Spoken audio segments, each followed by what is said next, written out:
ಕುಮಾರಸ್ವಾಮಿ ಅವ್ರಿಗೆ ಏನಾಗಿದೆ ಅಂದರೆ ಪಾಪ ಅವ್ರಿಗೆ ನಾನು ಕಿಂಗ್ ಮೇಕರ್ ಆಗ್ತೀನಿ ಅಂತ ತಿಳ್ಕೊಂಡಿದ್ದೆ.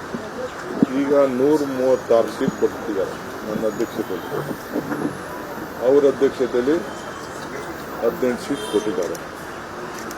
ಹಿಂಗೆ ರಸಿಕತಾ ಇದ್ದಾರೆ, ನಂಗೆ ಸಿಕ್ಕಿರಲ್ಲ ಅಂತ ಹೇಳ್ತಾರೆ. ಈ ಅಸೂಯೆಗೆ ಎಲ್ಲರೂ ಮದ್ದಿದೆಯಾ?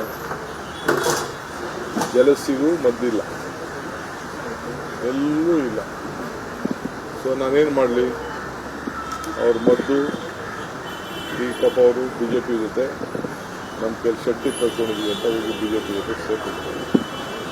ಅವ್ರು ಏನು ಬೇಕಾದ್ರೂ ಮಾತಾಡ್ಕೊಳ್ಳಿ, ರಾಜೀನಾಮೆ ಯಾರೋ ತಗೊಳ್ಳಿ, ಏನು ಬೇಕಾದ್ರೂ ಮಾಡ್ಕೊತ ಅವನ ಆಸೆ ರಾಜೀನಾಮೆ ಕೊಡಬೇಕು ಅಂತ ಆಸೆ ಪಡೋರನ್ನ ನಾನು ತಪ್ಪು ಅಂತ ಹೇಳೋಕ್ಕಾಗ್ತದೆ. ಕೊಡೋಣ ರಾಜೀನಾಮೆ.